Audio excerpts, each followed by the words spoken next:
Hey guys, what's up? And welcome back to a special Monday episode of the Nest Podcast. I'm your host, Brandon. Zach's not here with us today. He's out on a trip, but Yay. I've got Garth and longtime listeners will remember Adam from the Bearded Ballesta here with me tonight. And we're going to talk a little bit about HBO's Chernobyl. I picked these two in particular to come on with me tonight because Garth kind of knows the most of all of my friends in the nuclear industry, being that he works in that field or whatever, and Adam because he likes HBO shows as much as I do. So, Garth, what is it exactly that you do to remind our listeners and me? I work at a nuclear chemical facility, and we make fuel for commercial reactors for the Navy and things like that. So I worked a few years on the production floor, and now I do software administration and analysis, statistics, and stuff like that for special projects sometimes. But yeah, so no, I've been in the nuclear industry, I guess 18 years now. I didn't specifically go to school for nuke stuff. I went to school for math, but ended up at a nuke place. So you tend to pick up on some stuff, and um, I go around to local elementary schools in the area and talk about radiation safety and facts and all that. Um, so I've got some experience with it. I'm not a nuclear physicist, but I know a fair amount about it, I guess. So it sounds like you sit behind a computer screen and you watch numbers that are balancing out on a computer screen. It's the Matrix. Much like the guys that were watching the reactor in the show Chernobyl as it was going up and down with the pressure. So you're a pretty important guy. Got it. Adam, we just watch shows. That's what we do. So I don't think we have anything science background. Well, at least I don't have anything science background in my career. Well, I actually was voluntold by the United States Navy to stand post at Marine Corps Security Forces Battalion Northwest Bangor, which is a nuclear sub base run by the Marine Corps. So yeah, I've been around nuclear weapons. I haven't, seen them in person, but they were in silos that I would have to, pretty much, be a walking sentry around or man in towers, roll around in Humvees, whatever. So I've been around nukes, and I don't know as much as Garth would in this situation. I do study engineering, so a lot of the mechanical aptitude behind it I can understand, but I'm not a chemist. I'm not a nuclear engineer or anything like that, but it is very intriguing. And kind of like you say, I'm a very big HBO fan, and specifically with Chernobyl, it's probably one of the greatest mishaps in human history. Yeah. See, going into this, I guess you definitely know more or knew more sciencey shit than I did. Me, not really a science guy going through school or anything. Never really worked with anything science. I was more of a techie computer guy, and sports guy, and not really anything to do with science. So didn't really give a fuck about it. So watching Chernobyl, I'm the guy that's like, what the fuck is this? What does this even mean? But I figured it out pretty quickly, and I got into it and ended up reading a shit ton about it afterwards. So I think they did I was just gonna say, I think they did a good job, especially with the last episode, just kind of explaining at least how the reactor went wrong and all that. I mean, we'll get to they had some missteps with radiation sickness and things, but I mean the way the reactor went and all that, which to me is the most interesting part of it. I thought they explained it incredibly well. You don't have to know anything, and you can watch that episode and be like, oh, that makes sense. I agree 100%. Like the scene in court whenever they were balancing it out with the red and the blue tiles. That was genius. That made so much sense. The only thing that didn't make sense was the fact that everything in the entire goddamn show was in English, but they chose to print those tiles with the Russian characters. Yeah. I think the issue that they try to avoid is that if you have a bunch of actors trying to persuade everyone that they have a Russian accent, it's going to come off too much like Rocky and Bullwinkle's Boris and Natasha, and it's going to sound terrible. But yeah, I could see that. I could see where it could kind of, you know, be a little odd. I thought about, you messaged me about that, Brewer, like, why are they all talking, English? And, I thought about it. Well, and what you said, Adam, you got to get everybody to fake Russian, or you get, Russian actors who, might be a hard sell to get them to be in a movie critical of their government, even though it's no longer the Soviet Union. Some shady shit goes on. Mm-hmm. But yeah, I'm also with Brandon on the cue cards. I mean, if you're going English, fucking go English, go whole hog. But I mean, to their point, it was still easy to follow, and you still understood what everything meant, even if you didn't understand the mumbo jumbo. You just needed to see the balance. Because I didn't understand the mumbo jumbo anyway. That whenever he was saying it in English, it's still, oh, convection control pipes. Oh, okay, yep, got it. Know what the fuck that means. Right, yeah. But yeah, I thought that, I mean, I'd say the last one was my favorite one. No, it was great. They were all great. But I mean, I guess it's befitting to start at the beginning of the show with our conversation about it, because it literally starts with a bang. Boom. Would it really have gone off like a nuclear bomb?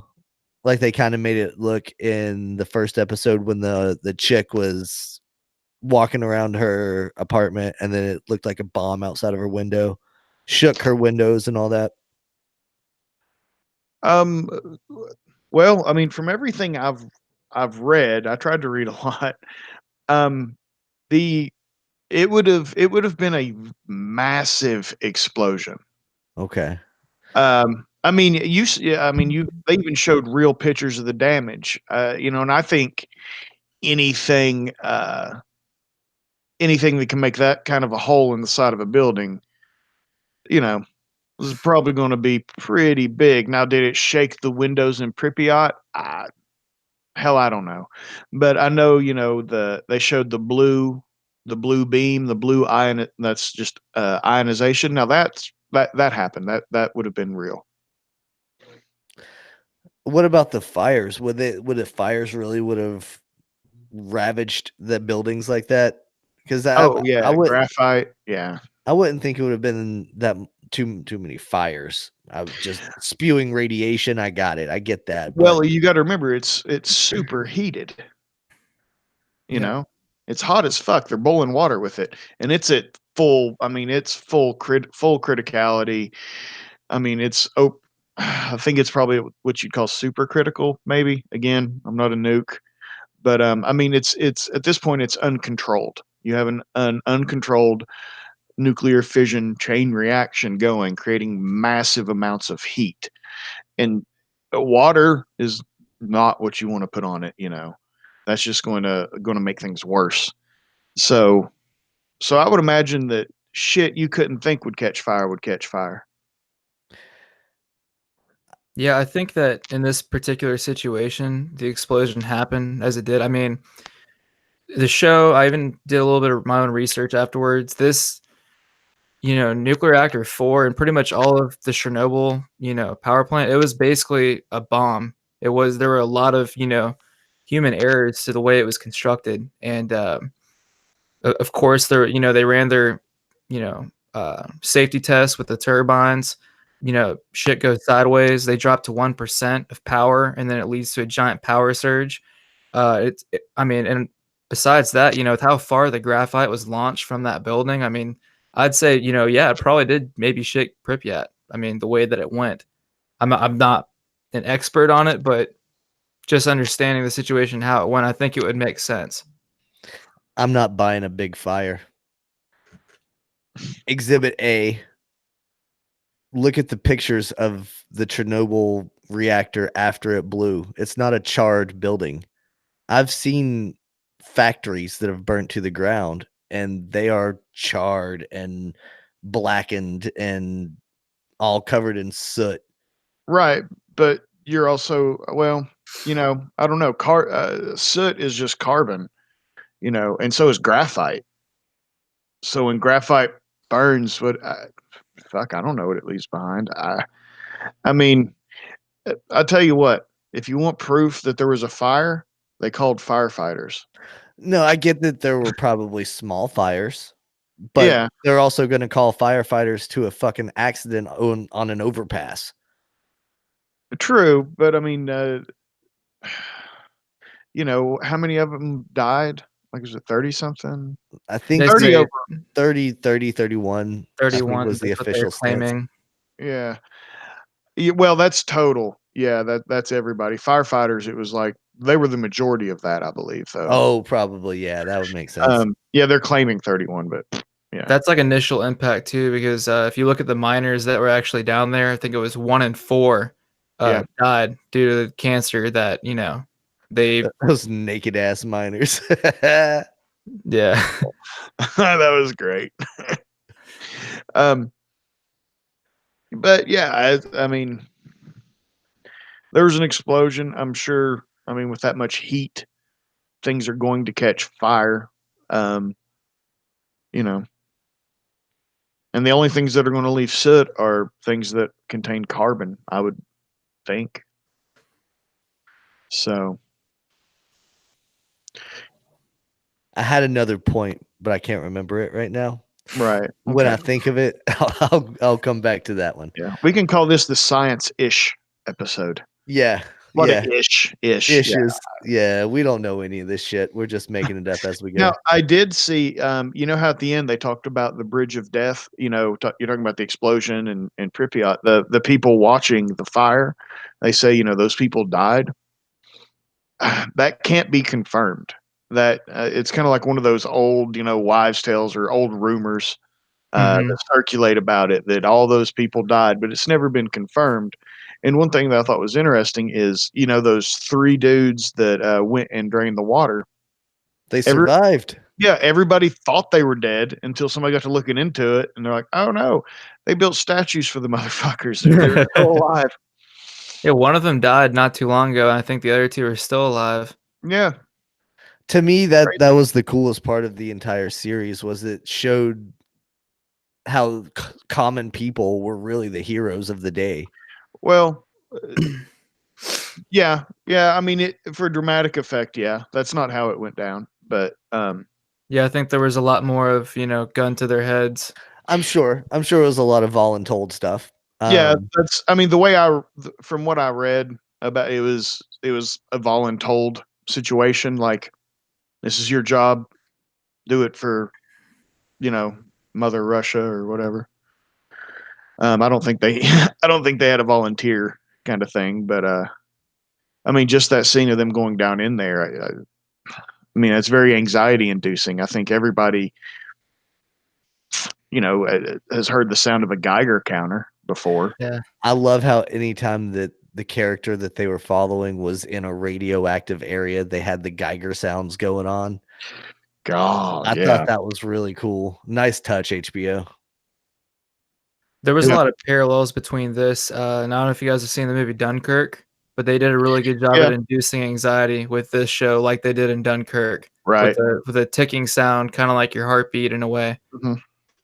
Yeah. It reminded me, God, I hate to go back to Game of Thrones, but and Battle of the Bastards, when John's getting overrun, and he's under a pile of bodies. I mean, that's the level of anxiety, I think, that Chernobyl induced. That, and when the dudes were on the roof, because in my mind, I'm like, fucking run. That was when Game of Thrones was good. Oh yeah, back in the day. That was one of the last good episodes of Game of Thrones.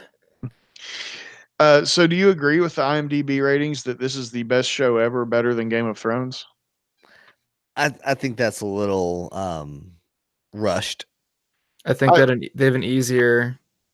You can take a docu mini series of 5 episodes and hit that out of the park, but right, that's 8 seasons, that's tough. Yeah, I mean, you could take.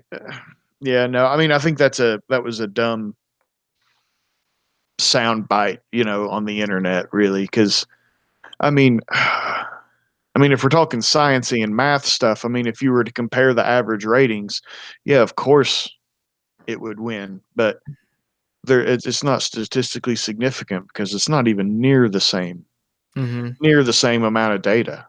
It's Well, different. and one is a work of fiction, and the other is based on a historical event that took place. That Right. It's historical nonfiction-ish. you can't really deviate too far from the official report that our government chooses to put out. Right. You can't bring in dragons. Right. So, and the only nudity I saw in Chernobyl was the coal miners. Yeah, and that wasn't even impressive. I, No. I would much rather see Khaleesi. Let's be honest. But I do say if they ever do make another Mario Brothers movie, I want that lead miner. I want him to audition. Yeah. He does make a perfect Mario. They need to make it rated R too. I will say I appreciated in Chernobyl that they went with English actors for this, so we didn't need subtitles. One of my biggest criticisms of shows like Narcos, it's a great show. I appreciate it, but I get very irritated when I can't enjoy the cinematography and I'm spent the entire time looking at words. Right. Yeah, you don't yeah, you don't want to read an episode. Yep. I get you. And I think that they did a good job avoiding that with this. So that's one of my big things. I'm not gonna say this is a negative because it was very good the way I put this on the screen, but I think the hardest thing for me to watch in this whole miniseries was the second to last episode with the 3 military guys that had to go around and shoot all the stray animals. Yeah. That was a tough watch. That and the guys that were just laying there dying with ARS. That was pretty gruesome to watch as well. But yeah, the dogs, that got me a little bit. Yeah, I think everybody everybody reacted to that. But that was I'm sure that was their goal. It kind of felt like Old Yeller over and over and over. Yeah, but I'm not 100% sure if that even happened, but It would make sense. It would to have me to. it makes sense, It would and not have to. and And not, it and not sucks. necessarily because like those the firefighters, in the hospital, like they're not giving off radiation. They keep them in those containment tents because they have no immune system. Their immune system is gone. So they're not really giving off radiation. But with the animals, they can track radiation, you know, hundreds, thousands of miles outside the zone. Uh, so there is concern there. Plus, honestly, they would probably die a much crueler death, either from acute poisoning or just over time, just painful cancers. That was one thing that I mentioned to my wife was that I was glad that they didn't have the typical sick son of a bitch that seemed to enjoy his work. Right. Yeah. All the guys, they knew what they were doing sucked. Yeah, we didn't have a puppy chucker or anything like that. Yeah. So that's good. Yeah, that you didn't get that one weirdo. But yeah, I think they gave the situation proper reverence. It's just hard to watch. Yeah, no, it was a tough watch. Parts of it reminded you of Full Metal Jacket and stuff like that, like the Vietnam scenes, not necessarily the boot camp scenes. Yeah. Yeah. Yeah, that was definitely that was episode 4. That was definitely the toughest to watch. The whole show itself was dark, which it needed to be in this situation. I mean, you start off the show with the main doctor, hanging himself, Right. the main scientist hanging himself, and so off the bat, start with a bang, like you say, Brandon. It's suicide and an explosion. Yeah, and it's crazy. Like he lived with all that guilt and knowledge that so many people were impacted. I think one of the scenes in the show that really impacted me, I don't remember what episode or whatever it was, but it was when my man Boris finally started to realize that this shit was serious. And he said that the kids were not being allowed to go outside of their homes in Germany. And they had their kids and stuff still going to school and playing in the playgrounds and shit right beside of the reactor. And he was like, fuck, we need to get these people out of here. And that to me was a real cool scene. It was his like turning around moment. And from then on, he was that dude that made shit happen when it needed to happen. And at the end, you know, he the scientist guy, I don't remember their names for shit, guys, so I'm sorry about that. Oh, you're good. The scientist guy was kind of acknowledging that he was the right man for the job and he was that important. But the scientist, he had that weight of knowing that all those people died and it was kind of his fault. Well, yeah, I mean, if the Russian government hadn't, I think they said they had an event in 1975, and so they knew that this was an issue. That's why they had that redacted paper. Mm-hmm. And had he done I guess, the moral thing, he would have come forward with that, and they would have went ahead and fail-safed the other reactors. But because of, you know, just communist red tape, literally, he was prevented from spreading that information because it made the Russian government look bad. So 11 years later, they had an explosion.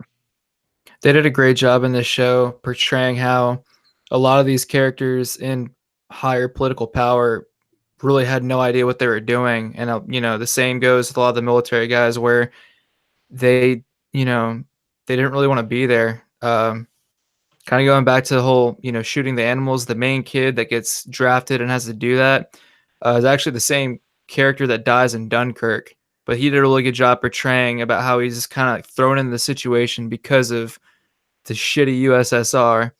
And I think a big scene for me that also portrays kind of how they handled the situation besides the three main douchebags that kind of, you know, didn't really handle the situation as best they should have when this initially happened. But when that female physicist goes and talks to the politician, and he's like, "I prefer my opinion to yours," and she's like, "I'm a physicist. Before you were a politician, you worked in a shoe shop," and it was one of those things where you're like, "Man, fuck the USSR." Like, yeah. Well, first off, let me go ahead and let you know a little insider's tip about the United States military. The higher ups there, they don't know what's going on half the time either. So that's a given too. There's that. But I know from experience and those personal leaders that I know of, if you want to say something to me, come at me, bro. We'll talk about it. On the podcast. I doubt they listen to the podcast, to be honest. You never know. I've never trusted the Soviet Union. Brandon, I told you this. I've had trust issues with them since watching Pierce Brosnan in the movie Goldeneye as James Bond. I've never liked the Soviets. I've had a hard time trusting a new James Bond since they chose Pierce Brosnan. You're not a Pierce Brosnan fan? No, I'm not. Not one bit, especially not as Bond. I like him as Bond. Ugh. I don't like Daniel Craig. See, now that's where you're wrong. I think Daniel this is a Craig conversation for another episode. Because Idris Elba. Sidebar: James Bond is a pretty boy. You know, MI6 operator. I think that he drinks, you know, martinis, shaken not stirred. You get Daniel Craig, who I believe would be better suited playing a like Crocodile Dundee or like more of a rugged operator kind of character, but not a Bond, in my opinion. I just didn't. I feel like all 4 or 5 of the Bonds before him all kind of had the same thing going, and then you have Daniel Craig, who is a little too rugged for a James Bond character, in my opinion. No, see, they needed the ruggedness. Go back and watch Layer Cake, and then you'll see why you're wrong. Okay. Agree to disagree. But yeah, I'll go watch Layer Cake. It's a good movie. It's a Daniel Craig movie. I don't really watch Bond movies, so. No, okay, so you're probably like Roger Moore kind of guy. More George Lazenby. Okay. Anyway, what were we talking about before? What show were we talking about? Chernobyl. Chernobyl, that's right. Yeah. Yeah. So, I do like how they kind of simplified the process or just the character development of all of the assistants rolled into that one nuclear physicist woman. Yeah. Because that was like 19 people or something rolled into one. I really like that technique, I guess, for storytelling. Yeah. Yeah. I mean, you couldn't have a different scientist running into the room every time saying, "Oh, what about this? What about this?" I guess you needed one steady flow of information, coming into Legosev. Well, it's a popular technique in movies whenever you're dealing with true to life events to grab a bunch of bit characters and roll them into one character. That's essentially Mark Wahlberg's character in uh the Patriot movie that about the Boston marathons. Oh yeah. Patriot Day. Oh yeah, yeah. I haven't seen that one. He's basically for like 4 or 5 Boston PD rolled into one character. It's very similar to every other Peterberg kind of movie. Yeah, Okay. pretty much. They're all filmed the same. They have the same kind of soundtracks. Lone Survivor, Deepwater Horizon, all those kind of movies. They're good. I mean, they're entertaining. I mean, directors, they all have their like little thing that they do, and that's all they do. It's Yeah. crazy. You can kind of tell who directed the movie without ever even knowing Hmm. if you just pay Um, attention to the subtle clues. Who directed Chernobyl? I have no fucking clue. Me neither. Probably somebody from HBO Ministries, which I hope they do more things like Chernobyl. Yes, they should. What other world events or docu-series do you think HBO Ministries could tackle that would be pretty badass? Fukushima. Yeah, I mean, that So comes to mind. the reactor from that. I think that also, I mean, today is a big issue that we don't hear about a lot. They just try to, you know, avoid speaking about it. But I know a lot of people on the West Coast that avoid eating fish now because they don't know where it comes from with the amount of, radiation that's affected the ocean over Yeah. there. But I think that would be good. Uh, they're probably going to make something about El Chapo soon. Maybe one on like the Exxon Valdez, because that's a pretty interesting story. I had a training class on it, and where you break down everything that happened. It's pretty neat. I mean, hell, one of the like one or two of them, I think, if I remember correctly, was drunk. uh, all sorts of shit went wrong. That'd be a pretty neat one. Yeah, I don't really know much about it at all either. So HBO Ministries is going to be my new educational platform, I think. That's a good way to do it. Yeah. It's not a terrible thing. I mean, that and ESPN, that pretty much sums it up for me. I like me some Stephen A. Smith. Ugh, Stay off the weed. that guy. He gets to be a little too much. I know. It's great. I miss Stuart Scott. Yep. Yes. I think everybody does. Hmm. I like me some Scott Van Pelt, though. Yep.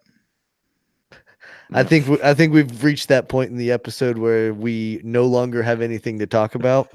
So I'm going to go ahead and wrap it up, and then we can keep talking about our favorite ESPN guys offline. So, gentlemen, thank you guys for coming on. Adam, why don't you go ahead and let people know where they can find you?